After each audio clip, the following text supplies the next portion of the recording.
Bom dia, meus irmãos.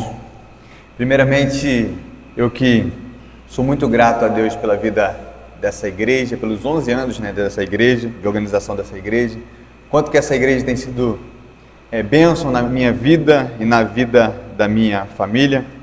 Quando o pastor Hebe falava aqui, eu lembrava do dia que a gente se conheceu, do dia que o senhor teve a oportunidade de fazer uma palestra lá em Caxias, e bendito tenha sido aquele dia, porque a partir daquele dia, com certeza, muita coisa mudou, não somente para a minha vida, mas para a vida da minha família. O contato com os irmãos, como que Deus usou os irmãos para abençoar a minha vida, as orações dos irmãos, enquanto nós passamos por alguns problemas, o Senhor se mostrou, quão poderoso Ele é por meio das orações, e nós podemos ser abençoados através da vida dos irmãos. E não somente isso, mas o quanto a nossa vida como igreja, nosso pensamento teológico, a nossa fé foi amadurecida por meio dessa igreja. Então eu louvo a Deus por esses 11 anos. Eu acho que em 11 anos eu estive junto aqui pelo menos 7.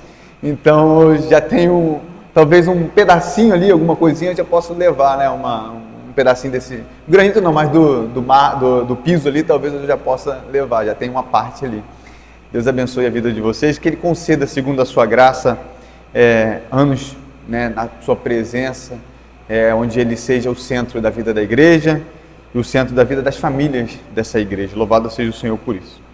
Queria compartilhar com os irmãos um trecho da Escritura que se encontra na carta de Tiago, no capítulo 2, versos de número 14 a 26. Um trecho bastante conhecido, e nós temos tido a oportunidade de pregar em Tiago, lá na igreja, e esse sermão ainda não foi pregado lá, mas nós veremos o quanto que o Senhor deseja para nós, igreja do Senhor, uma igreja de fé, uma igreja que é estabelecida numa fé viva, numa fé verdadeira. E o quanto que a carta de Tiago é poderosa para nós dentro dessa proposta em nos oferecer uma fé que é operosa e não uma dita fé, como Tiago vai colocar aqui. Vamos à leitura das Escrituras? Tiago capítulo 2, versos de número 14 a 26. Meus irmãos, qual é o proveito se alguém disser que tem fé, mas não tiver obras? Pode acaso semelhante fé salvá-lo? Se um irmão ou irmã estiverem carecidos de roupa e necessitados do alimento cotidiano, e qualquer dentre vós lhe disser: ide em paz, aquecei-vos e fartai-vos, sem contudo lhes dar o necessário para o corpo, qual é o proveito disso? Assim também, a fé, se não tiver obras, por si só está morta. Mas alguém dirá: tu tens fé? Eu tenho obras. Mostre-me sua fé sem as obras, e eu com as obras te mostrarei a minha fé. Crês tu que Deus é um só? Fazes bem, até os demônios creem e tremem.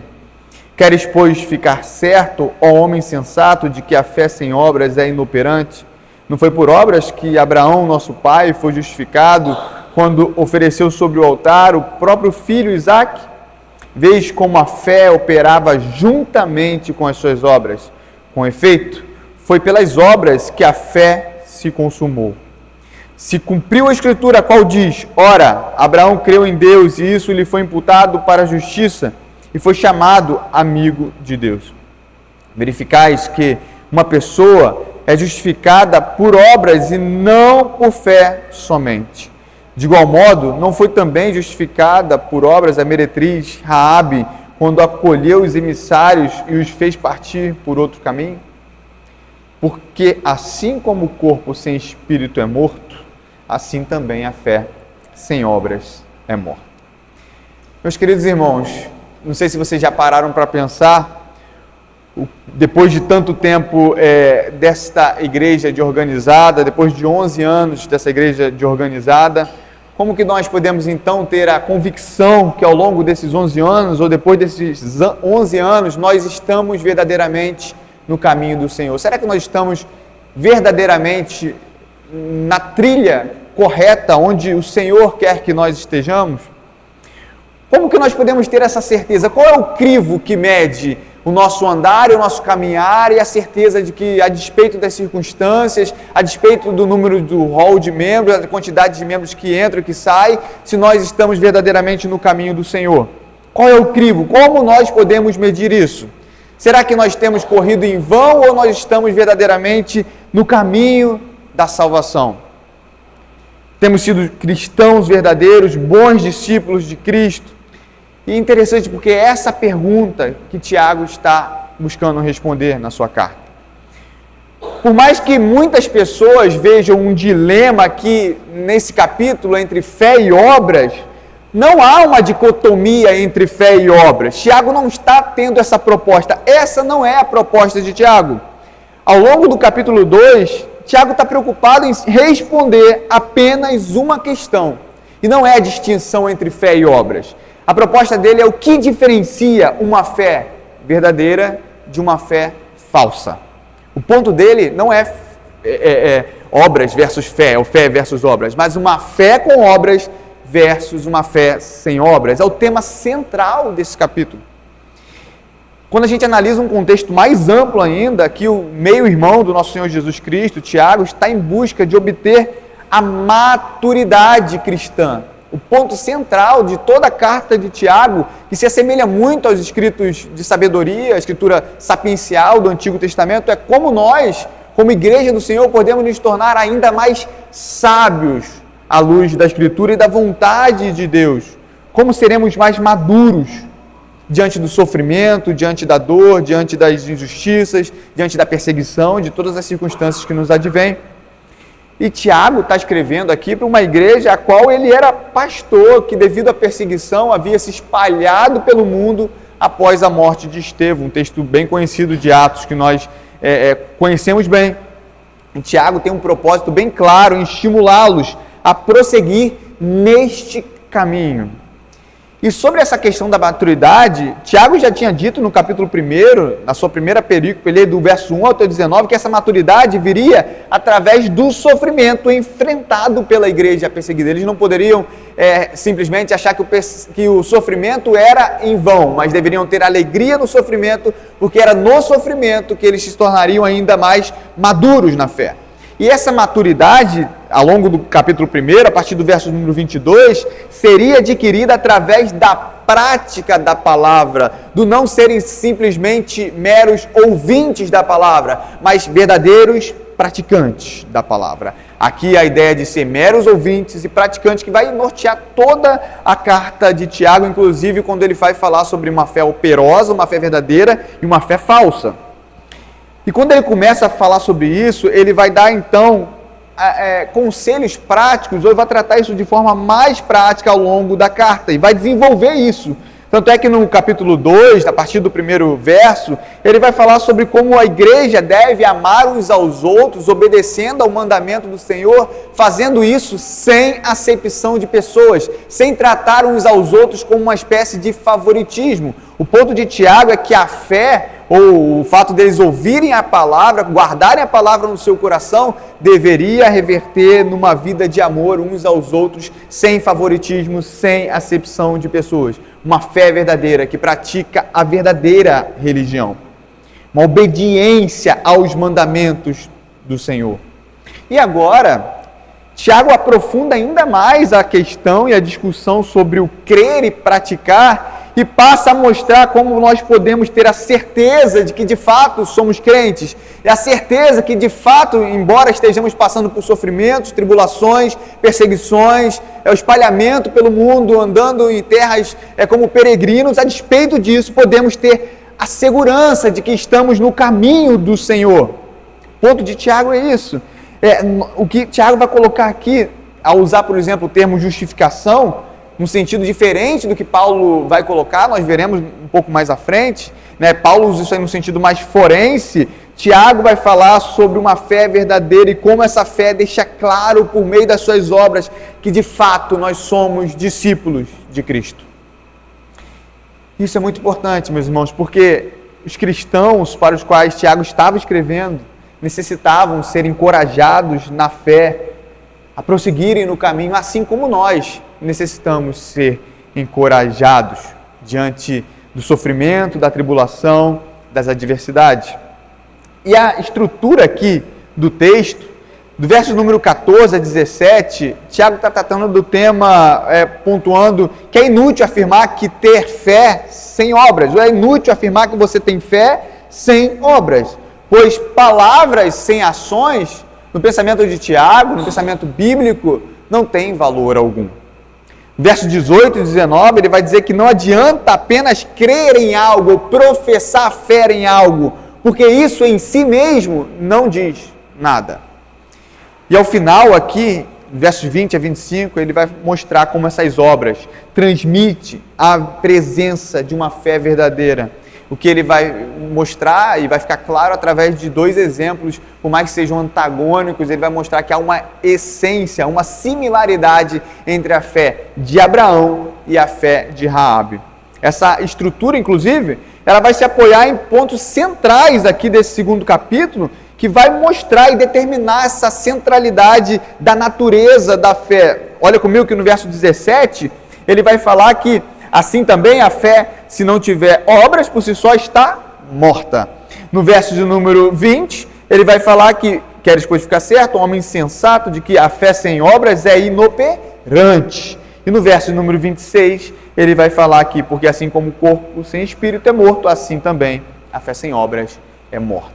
A fé sem obras é morta, é a centralidade de tudo que Tiago vai argumentar. Interessante que Tiago usa muito de uma argumentação chamada argumentação cíclica, que ele vai falar de algumas coisas do primeiro capítulo, depois ele fala de outras coisas, depois ele volta àquela temática central, depois ele vai falar disso de novo em algum outro ponto, depois no capítulo 3 ele vai voltar a falar sobre isso, sobre a ideia da língua, coisa que ele já tinha falado no capítulo 1, 22, e ele vai fazendo essa costura, que parece meio uma colcha de retalhos, mas que tem uma argumentação muito inteligente, embora difícil de se interpretar. E a partir do verso número 14, Tiago vai lançar a sua tese, a tese dele. E é interessante que a gente tem visto lá na igreja, que toda vez que Tiago começa assim, meus irmãos, é que alguma coisa importante ele vai tratar e ele precisa ser ouvido. É como qualquer pastor, o pastor chega para você assim, minha irmã querida, cuidado, lá vem pedrada, lá vem alguma coisa que ele quer falar, ele está começando doce, mas sempre quando Tiago começa, meus irmãos, naquele tom ali, espere que alguma advertência, alguma questão importante, ele vai falar e você precisa estar atento sobre isso. E a questão era acerca da fé.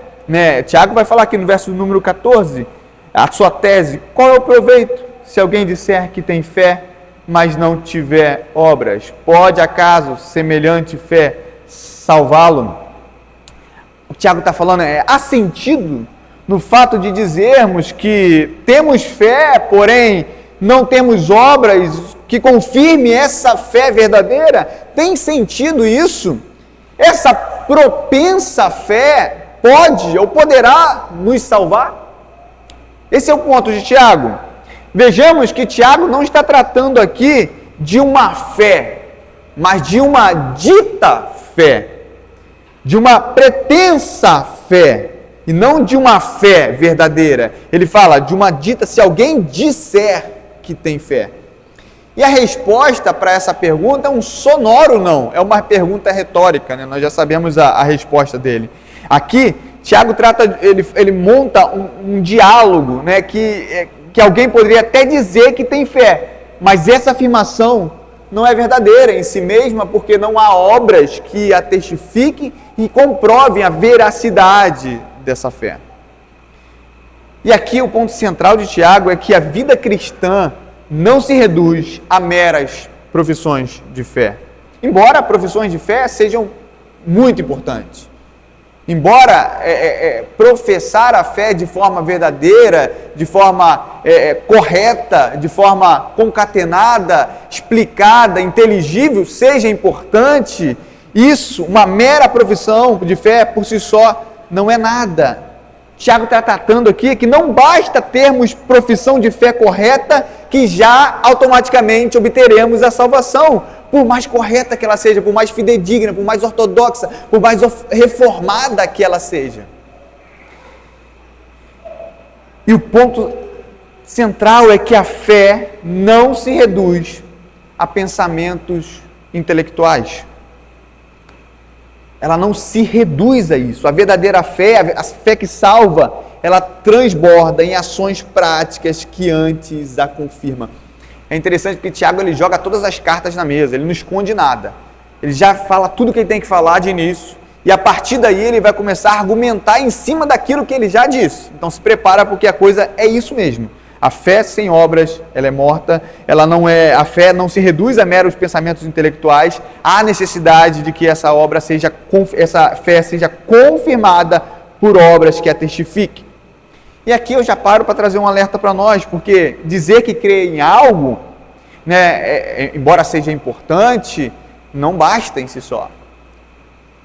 Ter sido batizado na infância, ter sido criado na igreja presbiteriana, inclusive ter sido criado na IPPA, uma igreja saudável, uma igreja reformada, confessional, isso por si só ainda não quer dizer nada. Até mesmo ser um bom pregador, que não é o meu caso, não quer dizer nada em si mesmo. Saber de teologia, por si só, ainda não disse nada, embora seja uma bênção todas essas coisas. É uma bênção ter sido criado na igreja presbiteriana Ponta da Areia, é uma bênção ter sido batizado aqui, é uma bênção ter pastores fiéis que o pastoreiam, mas isso ainda por si só não quer dizer muita coisa. O alerta é esse. Embora todas essas coisas sejam um privilégio, Tiago está dizendo que se parássemos por aqui, não poderíamos dizer que essa pessoa é de fato uma cristã verdadeira. Sabe, ele esperaria um pouco para ver se há obras que testemunhem, testifiquem que de fato somos cristãos. Até por isso me vem à cabeça o cuidado, por exemplo, que nós devemos ter em receber novos membros. Porque por mais que as pessoas professem a fé, têm boas concatenações teológicas, saibam formular boas resoluções bíblicas e têm bom conhecimento bíblico, isso ainda não é suficiente para afirmar que você é um cristão, e por isso você não pode ser recebido de forma precipitada. Há necessidade que se veja na sua vida e na vida da sua família frutos que condigam com aquilo que você professa. Porque quando nós admitimos pessoas à igreja, estamos admitindo pessoas que nós testificamos como, de fato, cristãos, crentes no Senhor. E aí há um perigo de nós nos precipitarmos por meras profissões de fé e acharmos que tais pessoas que dizem ter tais fé são de fato cristãs. Precisamos esperar um pouco para ver se essa fé é testemunhada, testificada por meio das obras, né? E aí Tiago vai aprofundar a sua tese.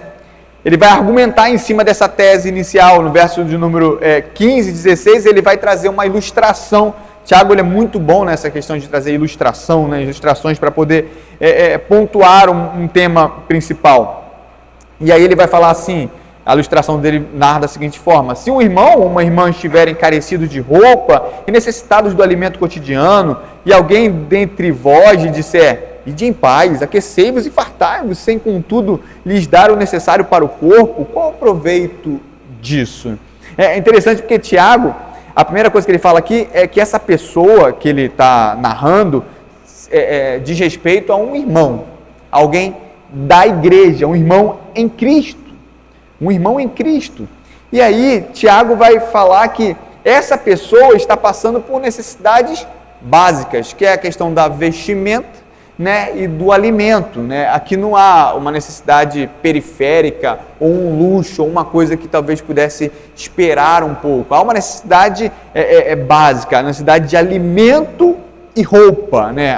E é interessante porque o contexto aqui que Tiago está escrevendo, uma igreja formada em Jerusalém, onde havia muitas diferenças de temperatura, frios e também calor excessivo, uma pessoa sem roupa era uma pessoa que estava fadada talvez à morte, sem alimento também, uma igreja extremamente pobre, que estava sendo perseguida. Os judeus que fazia parte dessa igreja tiveram que abandonar toda a sua casa, tudo aquilo que ele tinha de segurança em Jerusalém, para ir espalhado pelo mundo, correr atrás da sua vida e correr atrás de professar a verdadeira fé em Cristo em locais que talvez fossem menos perseguidos. E o ponto é esse: a falta de alimento, a falta de roupa era algo que ilustrava uma necessidade básica. E essa necessidade diz respeito a questões realmente da existência humana.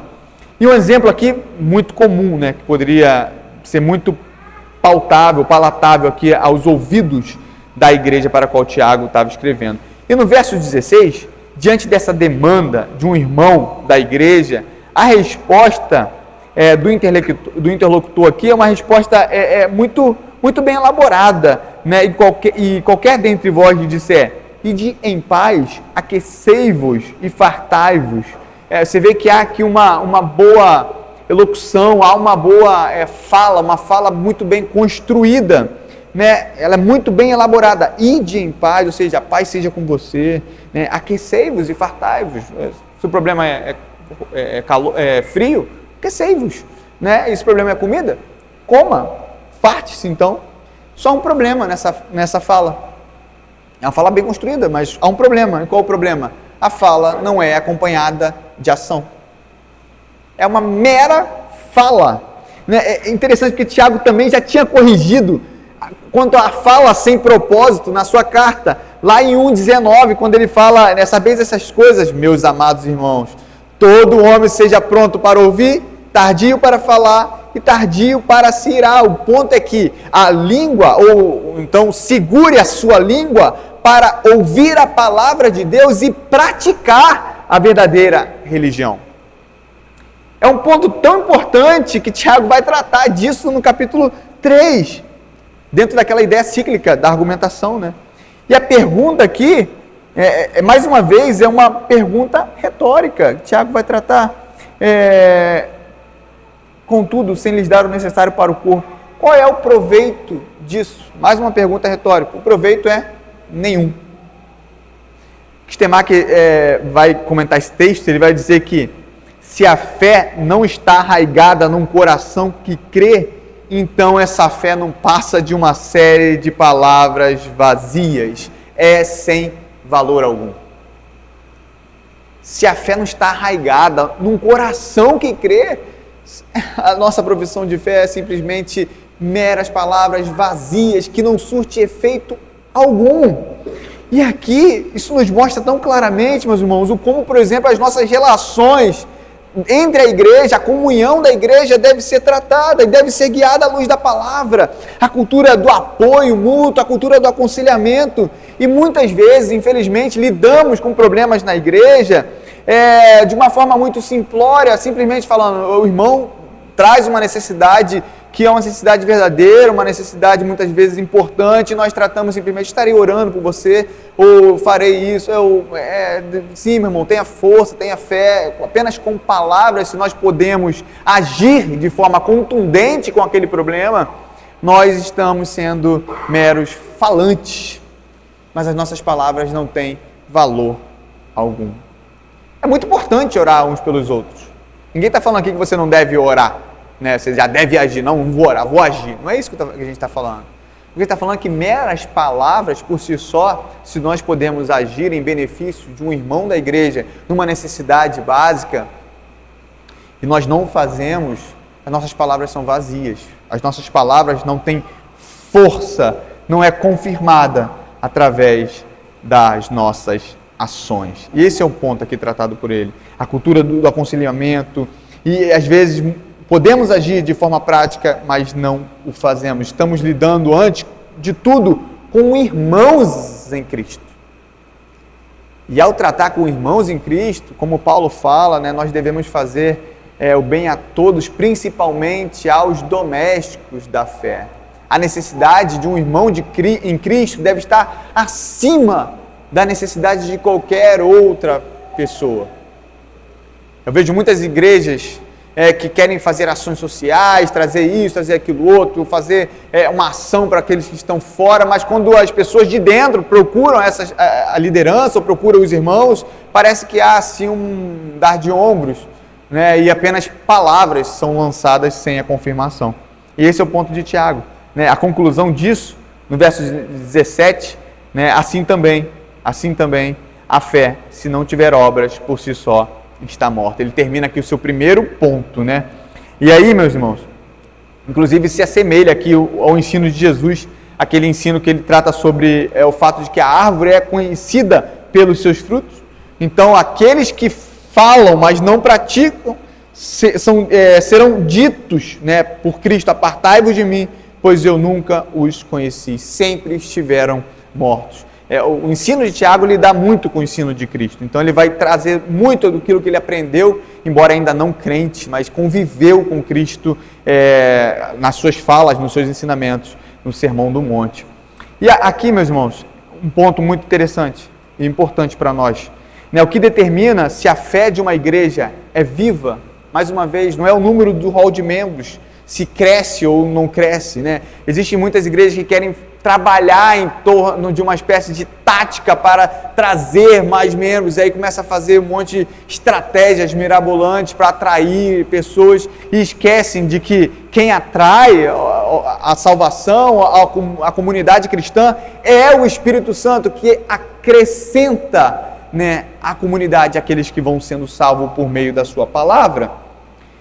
E não é nem mesmo o fato de que a teologia pregada é uma boa teologia, porque o que determina a fé verdadeira de uma igreja é se nós, de fato, vivemos o evangelho que nós dizemos crer, ou que nós pregamos em nossos púlpitos.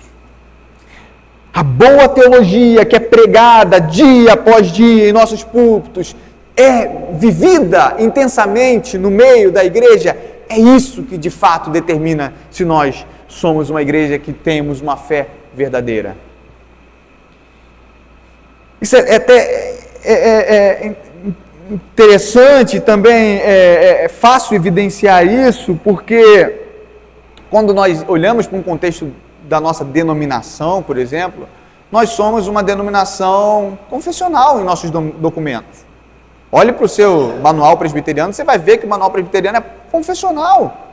Né? Somos uma igreja que subscreve, né, o catecismo maior, breve, e a confissão de fé de Westminster, né, como nossa forma de interpretar a Escritura Sagrada, e os pastores são submetidos, os presbíteros, a membresia, à subscrição integral. Mas como nós vivemos? Dizemos crer nisso, mas a nossa vida, de forma geral, é uma vida que vai contrária àquilo que nós dizemos crer.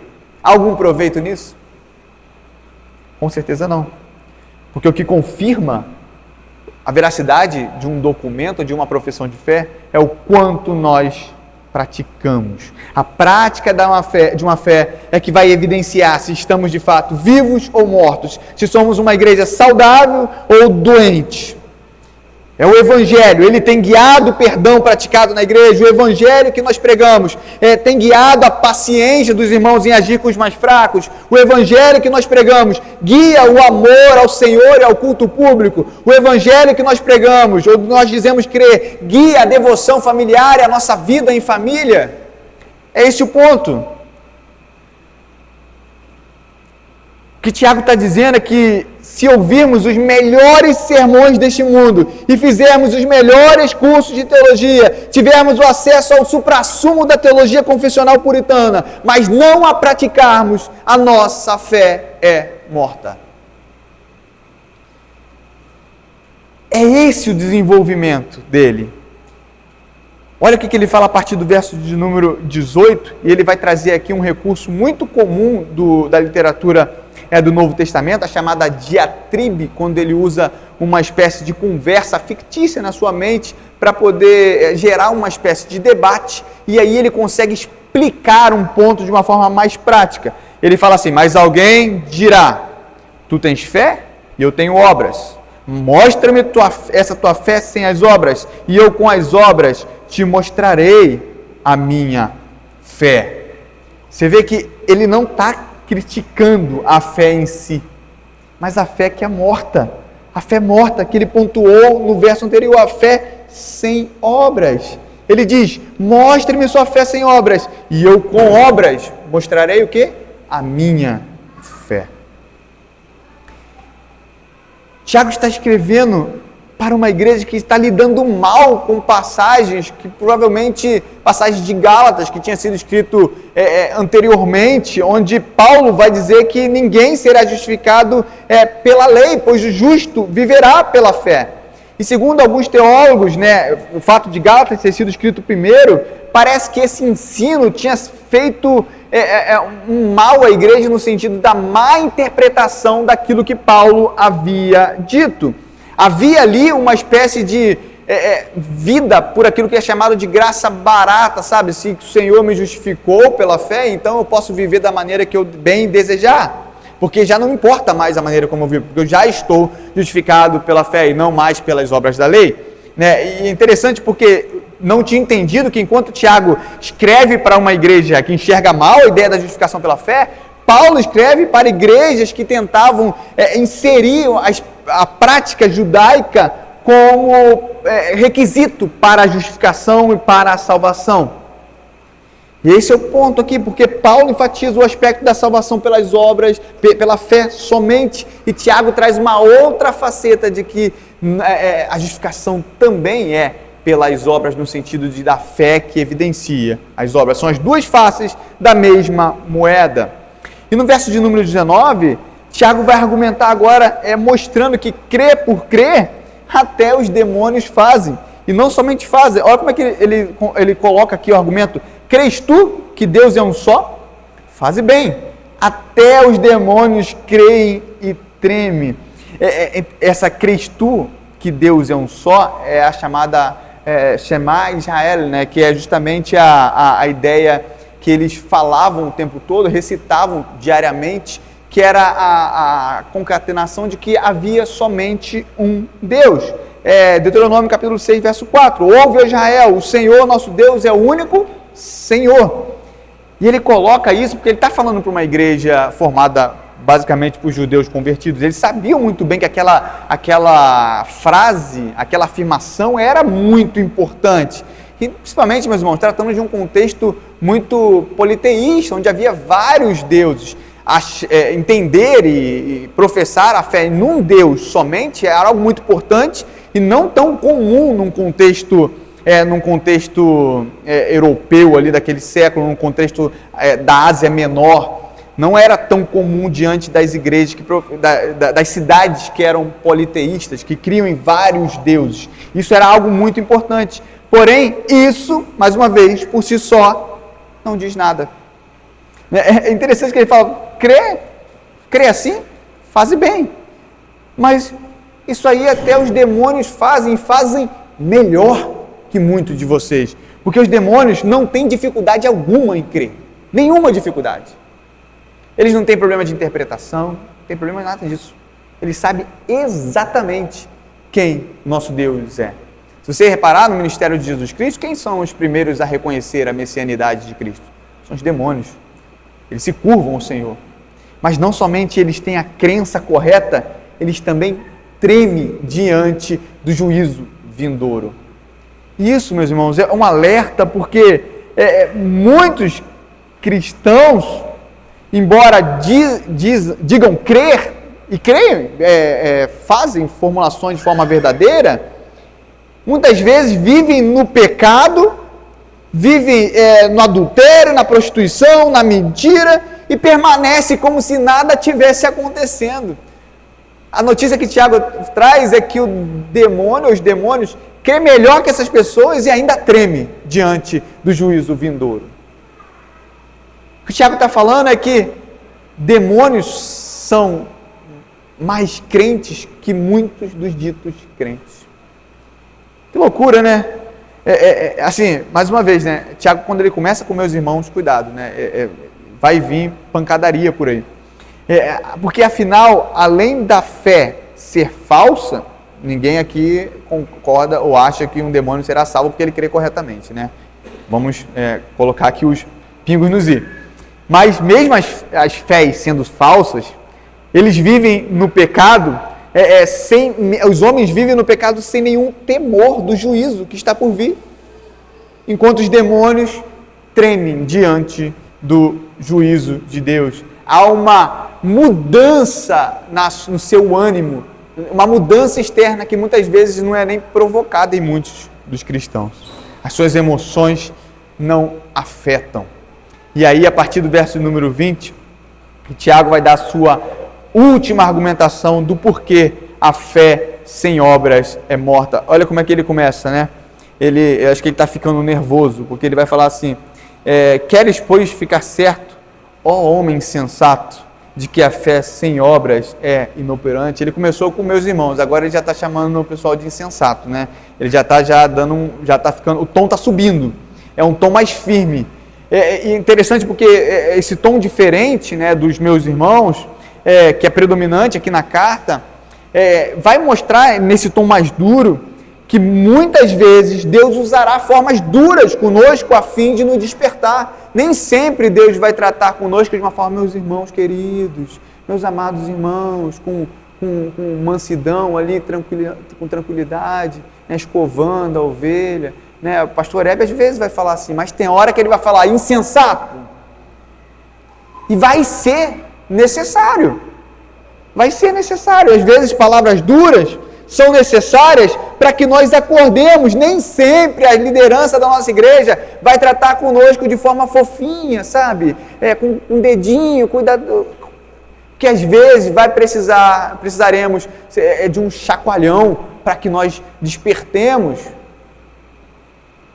Afinal, não é fácil convencer ou dizer a alguém que a fé sem obras é morta. Às vezes nós estamos tão entranhados, né, nas nossas próprias convicções, que estamos cegos para aquilo que o Senhor fala através da sua palavra. E é preciso pegar o cara e falar, insensato, a fé sem obras é morta, você não está vendo isso, para onde você está indo? Você não está no caminho certo, não é isso. Às vezes vai ser necessário uma disciplina, às vezes vai ser necessário uma conversa mais dura, às vezes vai ser necessário uma exclusão, às vezes vai ser necessário uma questão para que a sua alma não se perca. Não é assim que nós tratamos os nossos filhos? Ou sempre agimos apenas com uma boa conversa com os nossos filhos? Palavras, meras palavras, elas não valem de nada se ela não vêm acompanhada de obras. E aí, né, eu até assemelho a ideia aqui de um técnico, né, dando instruções para um time que está perdendo lá. E aí acaba o primeiro tempo, o time está tomando, 2-0, e aí começa o segundo tempo, o time parece que é outro. Aí o time vira o jogo.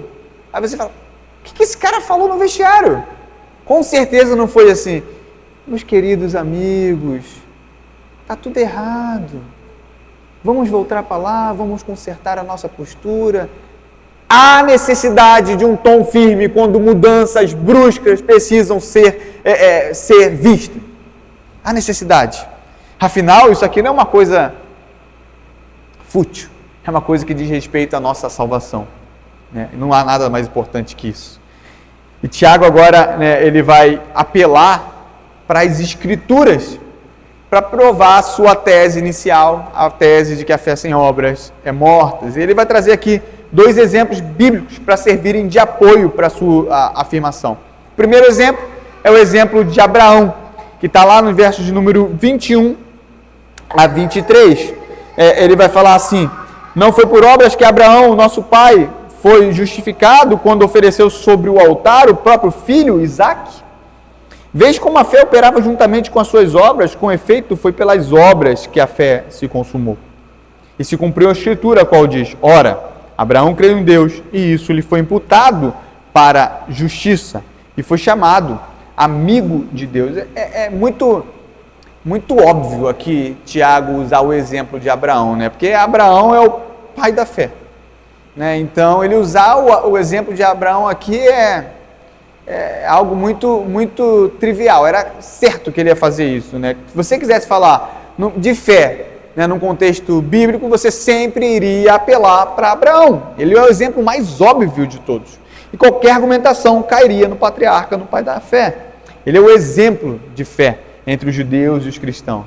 E Tiago vai começar no verso número 21 com uma declaração muito polêmica. Né? Ele vai começar agora fazendo polêmica, ele vai falar assim, não foi por obras que Abraão, nosso pai, foi justificado quando ofereceu sobre o altar o próprio filho Isaque. Aí você vai olhar e diz, não foi por obras que ele foi justificado, mas como assim? Se Paulo fala que a justificação é somente pela fé e não é pelas obras da lei, Como é que eu consigo conciliar isso, então? Né? Há aqui uma divergência bíblica, e se você pensou assim, você não é o primeiro, porque Lutero pensava dessa mesma forma. Né? Pessoas tão inteligentes, reformadores como Lutero, caíram nessa armadilha. Né? Lutero chegou a pensar que Tiago era uma carta de palha. A carta que Lutero mais gostava era Gálatas. Né? O contexto de Lutero explica isso. Ele está combatendo ali, né, a salvação pelas obras, a venda de indulgências, ele está combatendo a indulgência papal, ele está combatendo um catolicismo morto, ele precisa se apegar naquilo que a Escritura está falando, que não, isso não vai salvar vocês, é a fé em Cristo, a Escritura sagrada, é ela somente, isso não vale de nada, é a fé. E quando ele olha para Tiago, e Tiago fala que as obras, ele fala, não, tem algum problema aqui, essa carta precisa ser tirada do cânon bíblico. O contexto vai trazer Lutero para um confronto no qual ele não estava vendo que Tiago estava falando da mesma coisa que Paulo. Ele estava tratando da mesma questão. Quando Paulo fala em Romanos 3,20, visto que ninguém será justificado diante dele por obras da lei, em razão de que a lei vem o pleno conhecimento do pecado. Quem estaria certo, Tiago ou Paulo?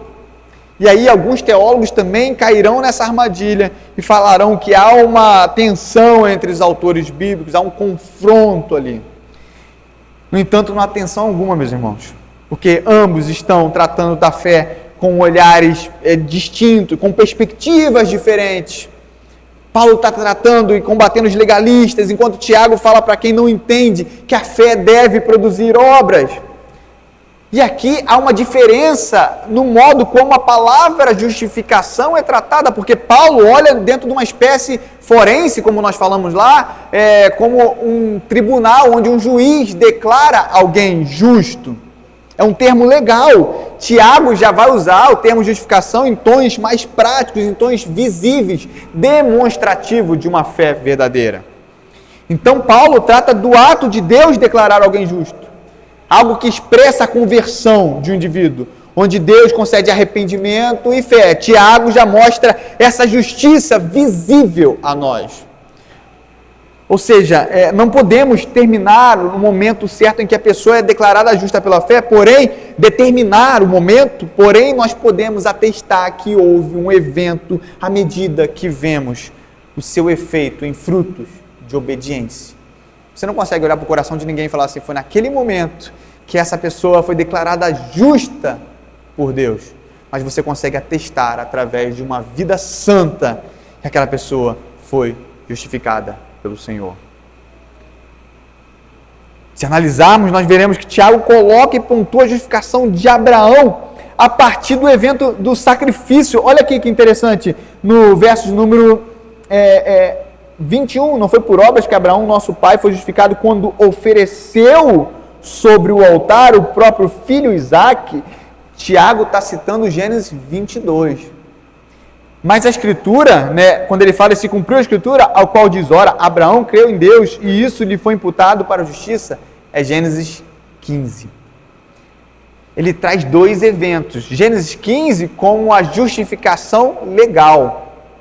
Gênesis 22 como a evidência dessa justificação.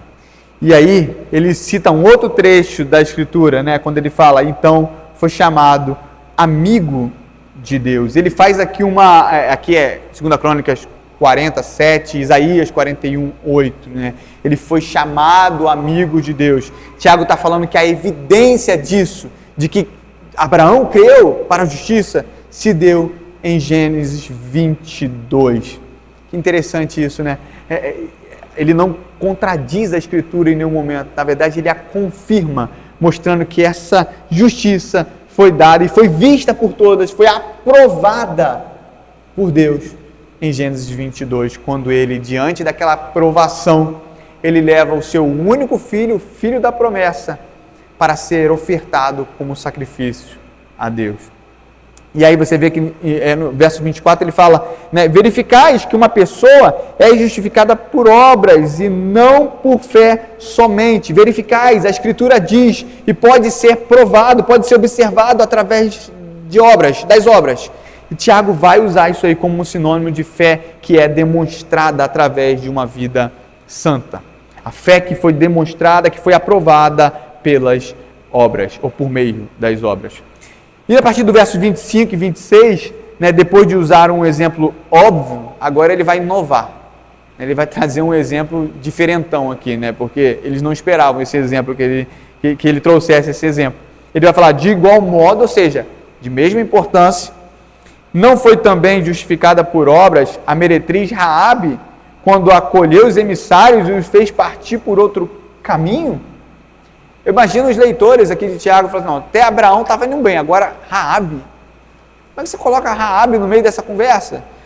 Parece que no mesmo patamar de Abraão, colocando a fé de Abraão, o pai da fé, no mesmo patamar da fé de Raabe, uma gentia moradora de Jericó, uma meretriz que possivelmente tinha ali na sua residência um prostíbulo.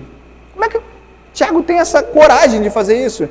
E aqui o que o Tiago vai colocar, depois de surpreender aqui os leitores, é que a semelhança entre a fé de Abraão e Raabe está no fato de que quando as suas crenças foram colocadas diante da ameaça, inclusive contra a própria vida ou a vida daquilo que eles tinham mais estima, eles mostraram a sua fé por meio das obras. A vida de Isaac estava em risco, a fé foi comprovada por meio de obras. A vida de Raabe estava em risco, a fé foi comprovada por meio das obras. O relato de Josué, abra comigo em Josué capítulo 2, verso 9 a 13. A Bíblia é um livro fantástico, Ela justifica a própria Bíblia, Você vê através de um relato, é muito bem colocado, e a gente consegue ver isso que Tiago está falando em Josué. Olha no verso 9 do capítulo 2, quando ele fala assim, e lhes disse, e aqui Raabe, bem sei que o Senhor vos deu esta terra, e que o pavor que infundis caiu sobre nós, e que todos os moradores da terra estão desmaiados, porque temos ouvido que o Senhor secou as águas do Mar Vermelho diante de vós, quando saís do Egito, e também o que fizeste aos 2 reis dos amorreus, Seom e Og, que estavam além do Jordão, os quais destruístes. Ouvindo isto, desmaiou-nos o coração, e ninguém mais há ânimo algum por causa da vossa presença, porque o Senhor, vosso Deus, é Deus em cima dos céus e embaixo da terra. Profissão de fé, perfeita, 10. Profissão de fé, 10. Agora, mostra-me tua fé, mostra-me tuas obras. Vamos lá, verso 13, verso 12. Agora, pois, jurai-me, vos peço pelo Senhor, que assim como usei de misericórdia para convosco, também dela usareis para com a casa de meu pai, que me dareis um sinal certo de que conservareis a vida de meu pai e da minha mãe, como também meus irmãos e minhas irmãs, com tudo o que tem, e de que livrareis a nossa vida da morte. Então lhes disseram, homem, a nossa vida responderá pela vossa, se não denunciardes essa nossa missão, e será, pois, que, dando-nos o Senhor esta terra, usaremos contigo de misericórdia e de fidelidade. Ela, então, os fez descer por uma corda pela janela, porque a casa em que residia estava sobre o muro da cidade. E lhes disse, ide-vos ao monte, para que porventura vos não encontre os perseguidores, escondei-vos lá 3 dias, até que eles voltem, depois tomareis o vosso caminho. Você vê que a fé de Raabe foi comprovada pelas obras, mesmo diante de uma possível morte, porque se aqueles que estavam em Jericó procurando ali os espias o encontrassem ou soubesse desse plano dela, ela estaria morta, ela e a sua família. E ainda assim, a fé que ela disse crer naquele Deus que fez tudo aquilo, abriu o Mar Vermelho, venceu os reis que tinham muito mais exército do que o povo de Israel, que aquele Deus tinha dado aquela terra para eles, então eles realmente herdariam aquela terra. E ainda assim, Raabe fez o que tinha que ser feito, e a sua fé foi demonstrada por obras. Ela creu e manifestou essa crença através das obras. E aí no verso 26 ele conclui, dizendo, 26 do Tiago 2, é claro, Porque assim como o corpo sem espírito é morto, assim também a fé sem obras é morta. Agora ele vai trazer a ideia do espírito, que dá vida ao corpo, que dá ânimo ao corpo. O corpo sem o espírito é morto, logo a fé sem as obras, que vivifica a nossa fé, ela também é morta, porque essas coisas são inseparáveis, são indissociáveis. Nós não podemos separar fé de obras, porque elas não podem ser separadas, a não ser que estejamos dizendo que temos fé, mas de fato não a temos. Porque se a nossa fé é verdadeira, essas duas questões não podem ser separadas, assim como o nosso espírito e o nosso corpo não podem ser separadas, porque o corpo sem o espírito é morto. Eu concluo, meus irmãos queridos. Tiago está nos mostrando que possuir uma boa confissão de fé é importante, sim. Porém, isso não mudará nada, a menos que a nossa teologia, que essa teologia nos possua também. Não basta eu possuir uma teologia sem que essa teologia me possua, a ponto de que eu demonstre a minha fé com obras. Uma igreja, ela só é viva à medida que enxerguemos os seus frutos. Só aí que nós entenderemos que estamos tratando de uma igreja viva ou uma igreja morta. As obras, elas não têm poder de nos tornar justos diante de Deus. É claro que não. Porém, ela evidencia o fato de estarmos vivos ou mortos. E a nossa maior preocupação, à luz do que Tiago está tratando, é que nós devemos ter uma fé madura. A nossa preocupação com os nossos 11 anos de igreja, será que nós amadurecemos como igreja do Senhor? Será que ao longo desses 11 anos ouvimos a palavra e não somente a ouvimos, mas praticamos, colocamos ela em nosso coração e agora nós vivemos muito mais a palavra de Deus? Ainda pecamos, mas estamos muito melhores do que quando nós iniciamos. A nossa preocupação é sermos mais maduros como cristãos, como igreja do Senhor. E que a nossa fé a cada dia esteja mais inseparável das nossas obras. Se por acaso, meu amado irmão, em algum momento da nossa vida percebermos que a nossa fé tem se resumido a questões intelectuais, a meras profissões de fé, ainda há tempo para amadurecermos, ainda há tempo para voltarmos ao Senhor e nos arrependermos dos nossos pecados e clamar a Ele que torna tudo aquilo que era morto vivo pelo Espírito da Sua Palavra, pela pregação da Palavra. Ele torna ossos secos em carne, Ele torna uma fé que é dita fé, numa fé viva, numa fé verdadeira, se Ele assim o desejar. Se em algum momento acharmos que a nossa fé tem se resumido a questões intelectuais ou a mera questões intelectuais, há tempo de buscarmos ao Senhor, que tudo pode, que tudo faz, que tem poder para reviver a nossa fé. Que Ele vivifique a nossa fé, que Ele transforme a nossa fé, uma dita fé numa fé verdadeira. Peça a Ele que Ele vivifica a fé da igreja, e nós seremos aperfeiçoados, e a nossa fé será justificada pelas obras, no sentido de ser demonstrada que nós temos, de fato, fé verdadeira no nosso Senhor. Por outro lado, vejamos que um dos sinais de que aquela primeira pergunta, se nós estamos de fato no caminho do Senhor, ela é respondida quando nós olhamos para a vida da igreja e vemos o quanto o Senhor tem sido misericordioso para conosco. Que mesmo a despeito, mesmo no meio dos nossos percalços, dos nossos pecados, das nossas falhas, que muitas vezes temos dificuldade em admitir, como o pastor falou aqui, dificuldade em reconhecer, mesmo assim o Senhor tem quebrantado o nosso coração, tem quebrado a pedra do nosso coração e tem nos transformado à semelhança dEle. O Senhor tem feito isso. Vinde a nossa vida, vinde a vida da igreja. o quanto que ao longo desses 11 anos o Senhor nos amadureceu por meio de uma fé operosa. Não há mérito em nós nisso.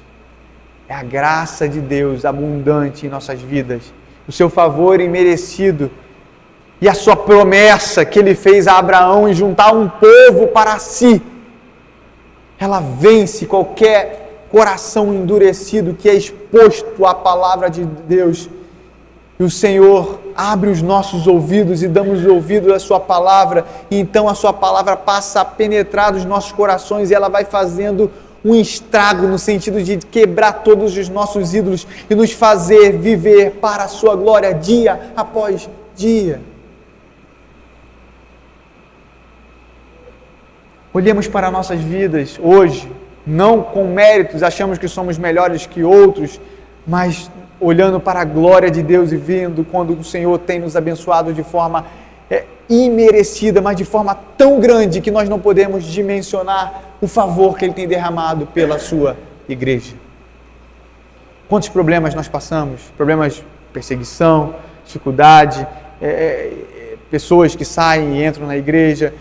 Às vezes parece que, de forma comum, parece que, será que iremos resistir a isso? Agora vem um vento, vem uma coisa e tal, e outro você não consegue dimensionar qual será o futuro da igreja, mas você consegue se agarrar àquilo que o Senhor na sua palavra diz, no fato de que Ele juntou o povo para si, e é certo de que aquele que começou a boa obra há de terminá-la até o dia final. E a prova disso é uma fé operosa, vista no meio da sua igreja.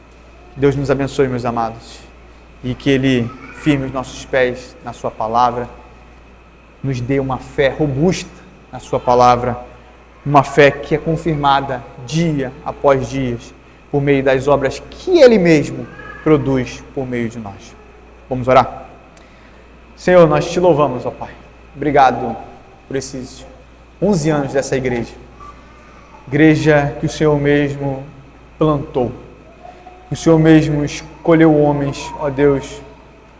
O Senhor capacitou homens fiéis para que a sua palavra fosse pregada de forma fiel.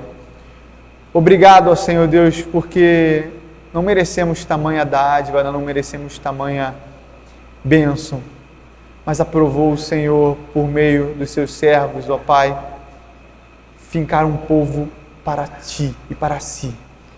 Obrigado porque aqui nós podemos ouvir a Sua palavra com fidelidade. Porém, Senhor, não nos deixe sermos meros ouvintes da Sua palavra. Queremos vivê-la. Que ao longo dos anos dessa igreja, essa igreja possa ser reconhecida por uma fé operosa, por uma fé que é testemunhada por meio das Suas obras, ó Pai. Que haja amor, que haja perdão, que haja paz, que haja alegria por meio da comunhão dos santos, que haja certeza, ó Deus, de que somente o Senhor pode nos salvar. Ó Senhor, tem misericórdia de nós todas as vezes que ouvimos a Sua palavra e não a praticamos, todas as vezes que reduzimos o cristianismo e a verdadeira religião a meras profissões de fé. Nós não queremos isso para a nossa vida.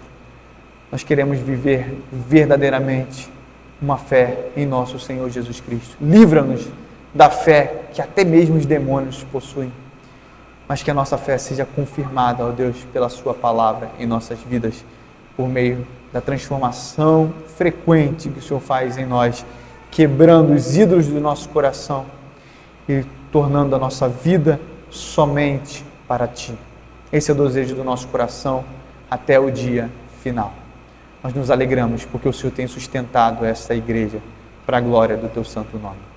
Essa é a nossa oração, te pedindo que o Senhor nos perdoe os pecados. No nome de Jesus. Amém.